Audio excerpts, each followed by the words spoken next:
যারা চিকেন খেতে পছন্দ করো আজকের রেসিপি তাদের জন্য। তো আজকে বানাবো চিকেন কষা।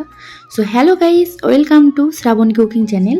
এখানে আমি নিয়েছি 1 কেজি চিকেন। তো চিকেনের পিসগুলো একটু এরকম বড় সাইজের রাখার চেষ্টা করবে, যাতে করে চিকেন কষার সময় না খুব বেশি সেদ্ধ হয়ে যায়, তাহলে কালারটা খুব ভালো আসবে না। তো চিকেনটা ভালো করে ফ্রেশ করে এতে এখন ম্যারিনেট করে নেবো। আদা রসুন পেস্ট দিলাম এবং কাঁচা লঙ্কা বাটা, কিছুটা পরিমাণ কাশ্মীরি চিলি পাউডার এবং কিছুটা পরিমাণ হলুদের গুঁড়ো। দেন এতে দিয়ে দিলাম গোলমরিচের গুঁড়ো 1 চামচ, কিছুটা লেবুর রস। তো এরপর এতে অ্যাড করব আগে থেকে ফেটিয়ে রাখা কিছুটা পরিমাণ টক দই এবং লবণ, এবং এর সাথে কিছুটা পরিমাণ সরিষার তেল অ্যাড করলাম। তো এটা এখন ভালোভাবে মিক্স করে নেব।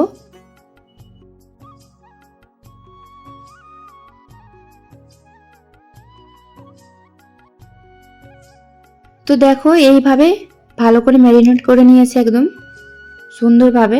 তো এবার কড়াইতে তেল দিয়ে দিলাম পরিমাণ মতো। তো এতে দারুচিনি, এলাচ আর গোটা লঙ্কা এবং জিরে দিয়ে ভালো করে এটা ভেজে নেব একটু। দেন এতে পেঁয়াজ কুচি দিয়ে দিচ্ছি। পেঁয়াজটা একটু ছোট ছোট করে কুচিয়েছি। তো এটা একটু ফ্রাই করে নিচ্ছি এখন। এতে অ্যাড করব পরিমাণ মতো লবণ। তো এরকম এখন দেখো ব্রাউন কালার হয়ে গিয়েছে।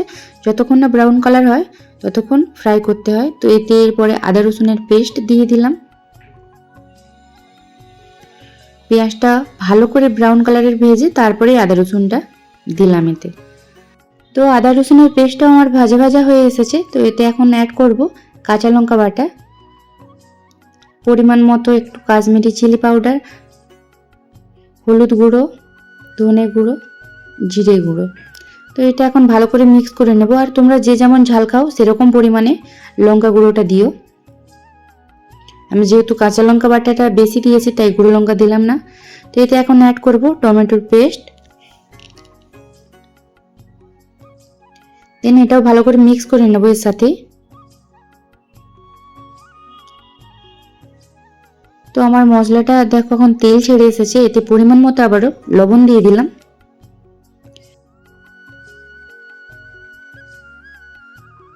মশলা দিয়ে ভালোই তেল ছেড়েছে। তো আমি এতে এখন জল অ্যাড করব না। এতে আমি ওই ফেটিয়ে রাখা টক দইটা দিয়ে দিলাম কিছুটা পরিমাণ। জল না অ্যাড করে আমি টক দইটাই দিলাম এতে। তো এটা ভালো করে মিক্স করে নিচ্ছি এখন। তো দেখো জল না দিয়েও আমার অনেকটাই টক দই দিয়ে জলটা বেরিয়েছে। তো চিকেনের গ্রেভি রেডি আমার। আর এখন ম্যারিনেট করে রাখা চিকেনটা এতে দিয়ে দেব। তো এতে চিকেনটা অ্যাড করে দিলাম আমি।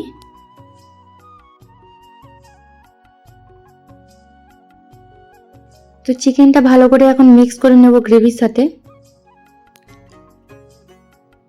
চিকেনটা দেওয়ার পর ফ্লেমটা একটু কমিয়ে রাখার চেষ্টা করবে, যাতে না নিচে লেগে যায়। তো আমিও ফ্লেমটা কমিয়ে রেখেছি আর ভালো করে মিক্স করে নিচ্ছি চিকেনের সাথে গ্রেভিটা। দেন এতে একটু ঢাকনা দিয়ে দেব। তো কিছুক্ষণ ঢাকনা দিয়ে রাখার পর আবারও মাঝে মাঝে একটু নেড়ে দেখতে হবে, যাতে না নিচে লেগে যায়। দেখো আমার চিকেনটা অনেকটাই সেদ্ধ হয়ে গিয়েছে, মাংসটা ছেড়ে যাচ্ছে দেখতে পাচ্ছ তোমরা। আর চিকেন থেকে ভালো পরিমাণেই তেল ছেড়েছে। দেখো চিকেনটা ভালোই এখন সেদ্ধ হয়ে গিয়েছে আমার।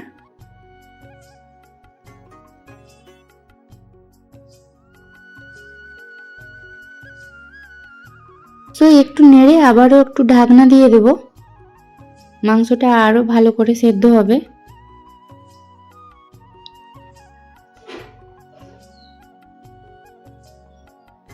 তো একটু চলো ঢাকনা খুলে দেখি।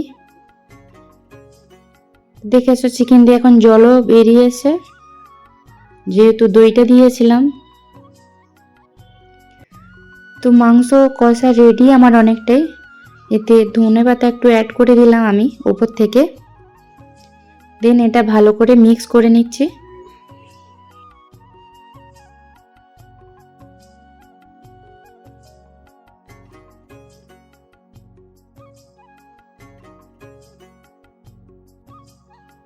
তো এটা মিক্স করে নিয়েছি। তো আর একবার লাস্ট বার আমি আর একটু ঢাকনা দিয়ে নেব। তো চলো, চিকেন কষা আমার এখন একদম রেডি। গরম গরম চিকেন কষা, একদম ঘরোয়া পদ্ধতিতে আর কম খরচে। তো ভিডিওটি কেমন লাগলো অবশ্যই কমেন্টে জানিও। আর আমার রান্না যদি ভালো লেগে থাকে অবশ্যই লাইক, কমেন্ট অ্যান্ড শেয়ার করে দিও, পাশে থেকো। চলো এখন গরম গরম চিকেন কষা সার্ভ করব। গরম গরম ভাত, সাথে একটু পেঁয়াজ কুচি আর একটু লেবু। চলো আজকের মতো টাটা, দেখা হচ্ছে আবার নেক্সট কোনো ভিডিওতে। ততক্ষণ সবাই ভালো থেকো, সুস্থ থেকো। আজকের মতো টাটা।